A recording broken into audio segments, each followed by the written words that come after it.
While some people use all of their GPU stockpiles for mining a few dollars a day, we have real work we need to do with them, and that is rendering our new intro animation. So this animation was redesigned by Andrew for the site. It's currently rendering on this machine. This is our main Premiere and Blender machine for production workloads. You often hear us talking about this is a production card or a production CPU. Well, this is a use case where that's actually hello. So this is where the real use case is for those production products. And for today, we're focusing on GPUs. So we're using a lot of CUDA power to do the rendering. It's taking about 50 minutes per frame to render. We have 120 frames to get through. That's 120 hours of rendering. And that's for a 2-second animation, 60 FPS, 2 seconds. So pretty long time. This is on a Titan XM, a Maxwell GPU. It's not good enough for right now. So what we're gonna do is build a system that's probably going to use 3 to 5 GPUs, depending on what fits for PCIe lanes and what fits in the motherboard and all of that. And once we have that system built, we can run the renders again on CUDA. It does not need SLI bridges. It just needs the video cards, and then see what our pickup is for render time with a real production system. So this serves 2 tasks. One, it gives you insight as to what everyone means when they say this is a production GPU or this is a production CPU. And it also lets you see the behind the scenes for how long something like this actually takes to render. And so the reason for updating our animation, Blender actually updated its shaders. So we're using new shaders with the renders, and we also have some texturing applied. So this is a non-final version of the animation. We have a couple of tweaks to it, but you can see some of the texturing and new shaders in play, and also it'll be in 4K. So that'll match our new camera, everything will be in 4K, 60 FPS, and that's the point of doing this. Before getting to those, this coverage is brought to you by EVGA and their 1080 Ti SC2, which we've recommended fairly highly for its build quality and the ICX sensors, which are kind of fun to play with. You can check our full SC2 review for the 1080 Ti if you're curious to learn more, or you can click the link in the description below to find the product page for the 1080 Ti SC2. So I'm gonna grab this Quadro. This just came in. And in fact, that's better. So this just came in. This is, I think, a P4000. We're using it for some benchmarking on basically what is a non-gaming card, but we're gonna use it first on rendering stuff. The reason I'm grabbing this is not because it's the most powerful thing we have for rendering, because a Quadro, actually, this one is not. Our 1080 Ti's and our Titan XP will probably render faster. They have more cores, higher frequency, but this is one slot, so we'll be able to fit an extra card in by using a single slot GPU. That's still relatively high power. It should be about 1070 class for rendering.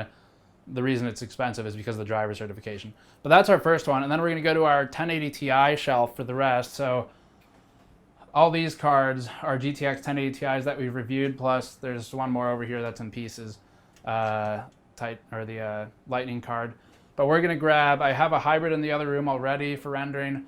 We're gonna grab an FTW3 because it's 2 slots and it's gonna be hopefully cool enough. So we have what we need. Let's go build that system.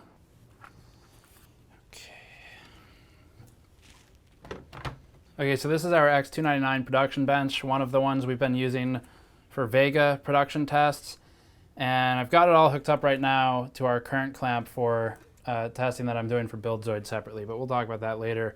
And we also have a plug load meter down here, which will allow us to see what sort of load this thing generates with all these GPUs to make sure it's within the spec for the power supply. So what I'm going to do is mount these into an i9 system because it has the lanes I need. This is why people complain about lane count, by the way, and why Threadripper will be interesting for this application. What I'm thinking is Quadro here. I'll hook up these fans so that the Titan X can breathe. Quadro here, and then I'm thinking we might be able to squeeze in a hybrid there. That'll take those 2 slots, and then maybe an FTW3 there. So let's try that first. Oh yeah, right there. Okay, 6-pin, we got that. So we 6-pin power for this one.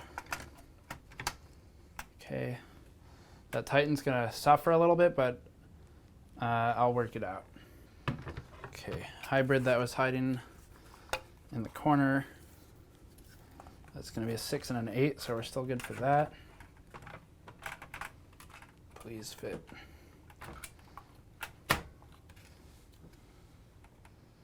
Wonder wonder if it's better to put... Thermals are the main concern here, so I'm trying to think through it. So this is a blower fan. Does this, on the side, it's got a big back plate on it. Could pull a miner and run like a riser cable out of there if I'm really worried about thermals, but this thing should be pretty low temperature anyway. Being a 6-pin means it's going to be low power draw. P4000 is not the highest power draw thing NVIDIA makes, so it's going to generate lower temperatures. So you know what, we're going to run with this. We'll check all the temperatures once I get a light load on there and decide if I need to make any modifications to anything or hybrid cool anything. And I'm going to actually space this out a little bit somehow. I don't know, maybe we will end up running a riser. Let's get this in here too. Is that socketed? Yes, okay. 1, 2, 3, 4. That's the value of a single slot GPU, even though it's lower power. Could run a riser, but we're going to try that. Need a lot of power cables now. We'll check thermals and power draw next before going too crazy with the render. This is going to be a little problematic, I think. So I'm going to take the shortest one. Okay, those will reach that, so those are okay. Enermax really needs to make their cables longer. This has always been a problem I've had with Enermax. Otherwise, it's a 1350 watt, 80 plus platinum power supply, so it's great, except the cables are too short. Okay, so that's good. 2 more.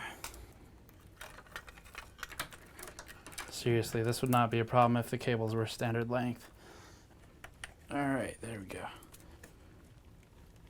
Okay, all right, so then this can go over here.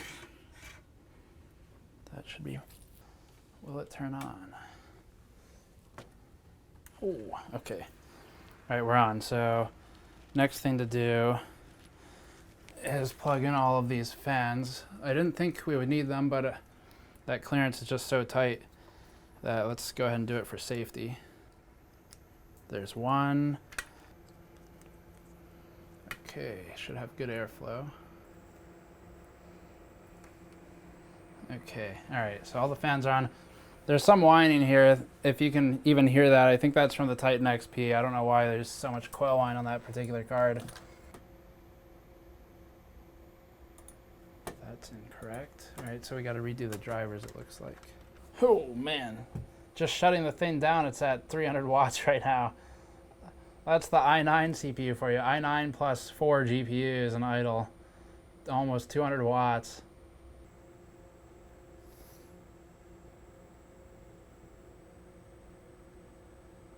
What the fuck? Other installations. Screw you. Please work this time. Is that further than we've gotten before? Finally, drivers are working. Oh, a little too well. I haven't restarted yet, I need to, but we've got 1080 Ti, 1080 Ti, Titan XP, and Quadro. They're all detecting GP104, GP102, GP102, GP102. They're all detecting correctly. Let's see if it has thermals for any of these. I probably need to restart for those, I guess. Okay, so good start. So I rebooted and got GPU-Z open. It is detecting everything now. So we can see Titan XP this is all idle. We're at 36C. We'll see how it does when it's actually under load. That's probably the hybrid card. It's at 27C. This is probably the FTW3 card at 35C. The fans aren't even spinning. And here's the P4000 at 38C. So what we're going to do is kind of monitor these and keep an eye on those during the initial render testing. And then once it looks like it's safe thermally, we'll go ahead and let it rip.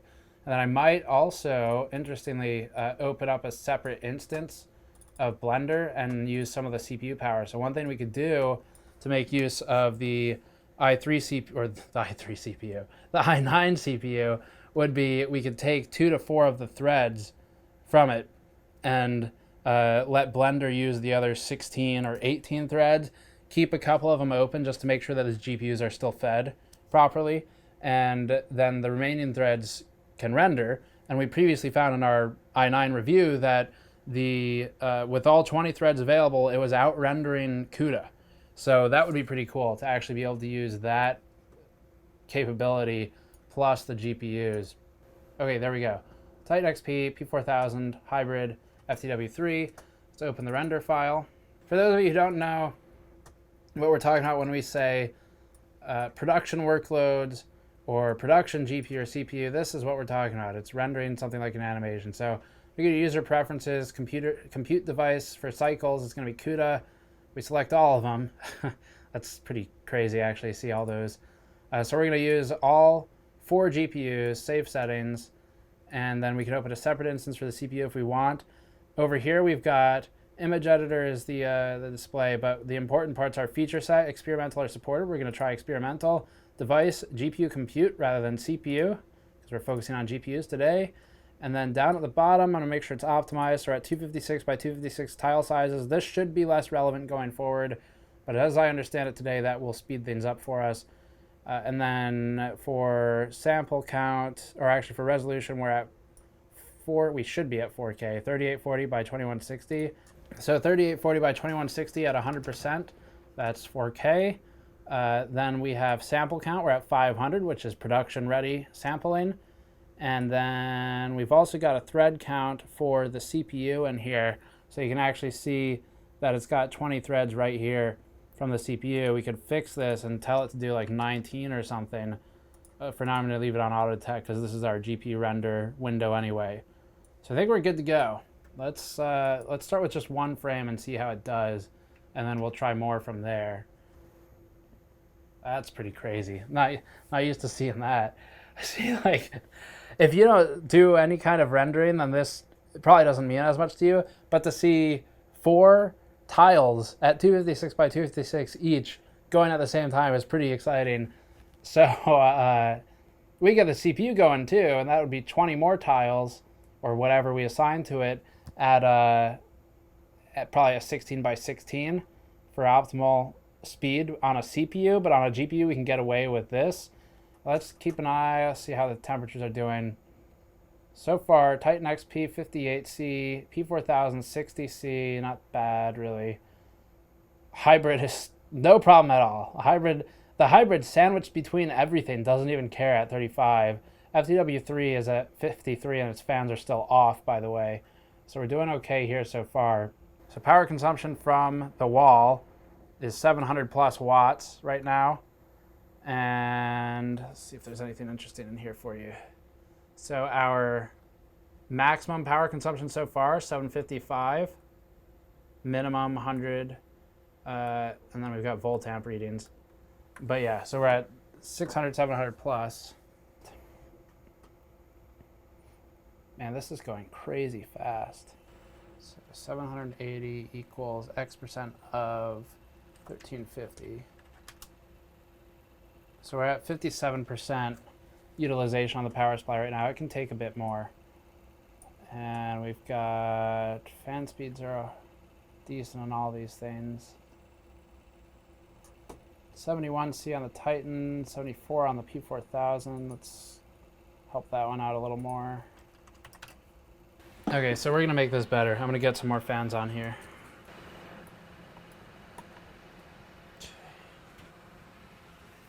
All right, 70 and 72 for those first 2 GPUs right now. Okay, cool. That'll feed air to the blower fans, which will then push it out the, oh, that's warm. Holy crap. Push it out the back. What's the, I don't have a thermocouple next to me, so let's just take a spot reading of like the furniture behind it. 35C for the shelf behind the video cards, which is not meant to be scientific. It's just meant to be like, man, that's pretty warm considering we're at 35C on the shelf and room ambient is about 23. 36C on the shelf now. Oh, 37, it's going up. So that means, this is pretty cool. That means the fan's actually helping get more air in there so we can force it out the back. 38 on the part near the Titan XP. All right, so we are at 38C just on furniture behind these things. The GPUs are now steady at 68 for the Titan XP, so we're at 68 here. And then 70 for the P4000, 43, 67, and this is, looks like it's still rendering along. Yes, it's still going. So we're good there. Our frequency has dropped a bit on the Titan XP. I think we can pick that up. Temperature is dropping a lot. Titan XP is down to 60 now. So that's going to free up power. Let's give it some extra on the core too. 56, 70, 43, 66. Everyone's pretty happy. Here's our memory consumption. So here's, if anyone's curious, memory consumption on these things. Titan XP is at 2.3 gigabytes used. Our animation just doesn't use a ton of memory. We're at 1.3 over here. 2 and 2. It is using, I mean, it's using a pretty good amount. It's at least 2 gigabytes per tile is what we're looking at. Which, honestly, I think we might be able to step up the tile size if we wanted, but that's doing okay for now. Man, that fan really helped out the temperatures. Our Titan XP now slightly overclocked is at 53, P4000 68 instead of 70. That's pretty cool. So just getting a fan up there really improved things significantly. We're almost done with the first frame. 6 amps, 12 volts. Okay, is that it? That's it. Render time, 14 minutes, 22 seconds. So we have gone down from 50. So we've saved ourselves, well, let's see, if we were at roughly 50 to 60 technically, so let's just split it and call it 55. We're at 55 for 120 frames previously. That would be 6,600 minutes, or if you prefer, 110 hours. Versus now, if we, let's just make some assumptions here and assume that it is going to be fairly linear. Let's go ahead and call that let's call it, what is that, 22? Let's call it 14.25. And multiply that by 120 frames. Divided by seconds into minutes, or into hours, minutes to hours. So 28.5 hours. So 28.5 versus 110 hours is our difference.